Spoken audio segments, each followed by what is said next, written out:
wonderful shot. Do you mind if we stepped in? It would be our pleasure. Hold.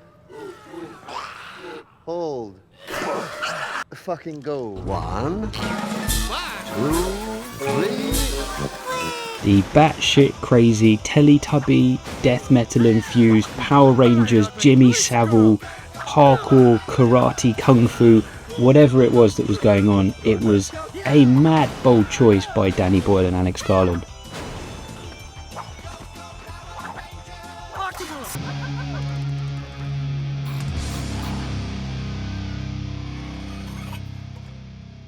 How's that?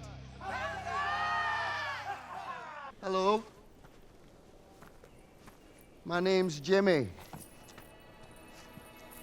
Bone Temple has the unenviable job of picking that up and carrying it through an entire film narrative. Let's be pals. It's a fascinating follow-up, doubling down on many of the themes from the original and going all in on others. Now, I've had the chance to see the film twice. I think it's time that we really got into it and discussed the Jimmies. So spoilers abound. If you haven't seen this, please go and watch the film. Or if you think be damned to spoilers, strap in.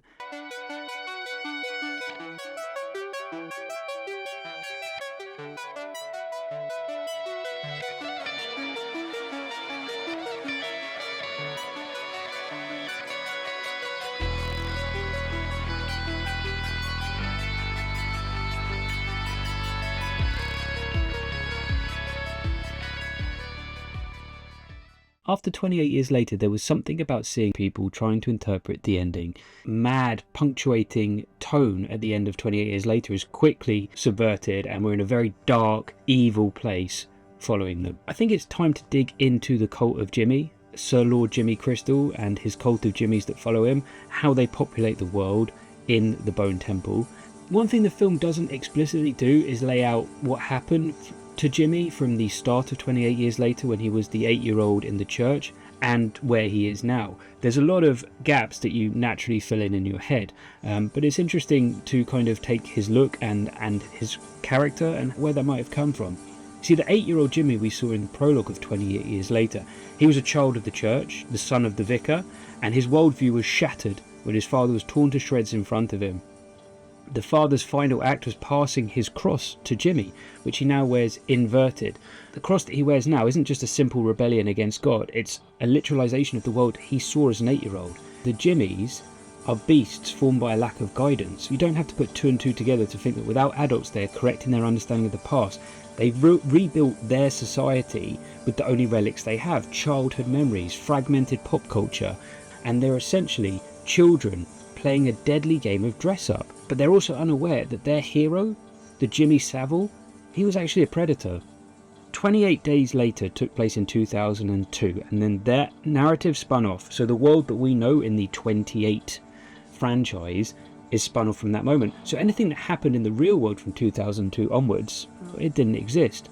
So if you think about Jimmy Saville's depravity, that wasn't known to the world till 2012. It's a very British tragedy, sense of national shame. I think for people who are not British, it's difficult to quite understand. Anyone who watched the film, saw a bit of discourse online about this Jimmy Saville character, and then went away and Googled it and looked into it, a quick Google and finding out he was a pedophile, it doesn't even scratch the surface of how this was such a shocking occurrence. It's such a deep-rooted part of British culture. As a child growing up, he would watch certain shows. Top of the Pops that he presented, Jim Will Fix It. These are all national institutions. He was front and centre. This was pre-iPad, pre-streaming, pre-Netflix. Nothing was on demand. You would have to sit around as a family and watch certain shows at certain times. And for that to all just be stripped away, and the shocking revelations that came out, it was an avalanche of news. For weeks and weeks and weeks, the scope of what had happened became clearer and clearer. Alex Garland's not just gone for this for shock value. He's trying to scratch away at the very nature of ideology, the very nature of false idols, the very nature of putting people on a pedestal, and what some of those people are able to get away with. How's that? So is one of the themes that Alex Garland's exploring here the irony of ignorance? You think about how Jimmy Saville had this shield. He was the national treasure, wasn't he? His depravity was hidden behind the institution of the BBC, the NHS, even the royal family. He was a pioneer of charity work, and that gave him this kind of ultimate moral pass. And for the characters in the movie, they missed that exposure of his crimes. To them, he remains the man who fixed it for kids.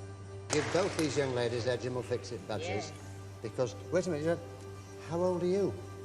12. Hello, Judge. And how old are you? You're not married, are you? Oh, that's all right then. They've institutionalised his image to them. The tracksuits, the peroxide hair, the jewellery, it's all a symbol of authority and what they saw as goodness, which makes their transition into violence all the more sickening. There's this idea of Jimmy Saville and his charity work. The Jimmys see charity as a form of salvation. They seem to think that by saving people from the infected world and bringing them into their cult, they're doing a service. But they do subject their victims to this 7 fingers trial. And it's extreme violence. There's flaying there. There's this ritualistic act that they'd carry out. But this world that Jimmy Crystal has created, it starts to unravel. It's a tragedy of desperate belief, the loss of power. The 7 fingers begin to doubt Jimmy or die off, and Jimmy's desperation grows. He's not just a thug, he's a man who needs to be the son of Satan, because the alternative, that he's just a lonely, traumatised orphan, is too much to bear. So his attempt to involve Kelson, Old Nick, Satan at the end, it's his last-ditch effort to make his own mythology real. He wants the world to be supernatural because it gives his father's death meaning. If it was just a virus that killed him, it was a random accident. But if it was Satan, it was destiny. And the climax of the film, the performance of Old Nick or Kelson, that show that's put on along the Iron Maiden's Number of the Beast and pyrotechnics, Jimmy asked for this to keep his fingers in line, to keep his cult in check, in line. The irony of the performance, Jimmy believes he's communing with the devil, but he's actually being manipulated by a man of science. It highlights the Jimmys are hollow. Their power only exists as long as they believe in the costume. And when Kelson realises Spike is among the cultists, his conscience breaks the charade. He orders the Jimmys to crucify Jimmy Crystal. He uses the cult's own inverted logic to destroy its leader. And the ending brings Jimmy's journey full circle in a way that is poetic yet nasty. The inverted cross, Jimmy's impaled on the very symbol he wore to spite his father. As he dies, he sees the cured Samson, and in his delirium believes he's finally seeing the devil. And that's the final mask slip. In his dying moments, Jimmy Crystal drops the Savile accent, he drops the persona, he dies as a scared 8-year-old from the prologue, the boy who never grew up, who only built a temple out of his own nightmares. And Kelson's death is a tragedy.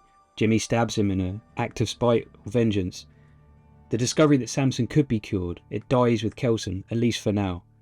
While Jimmy leaves behind a legacy of charity that was actually torture, Kelson leaves behind a literal monument of care in the Bone Temple. Would you like to know more?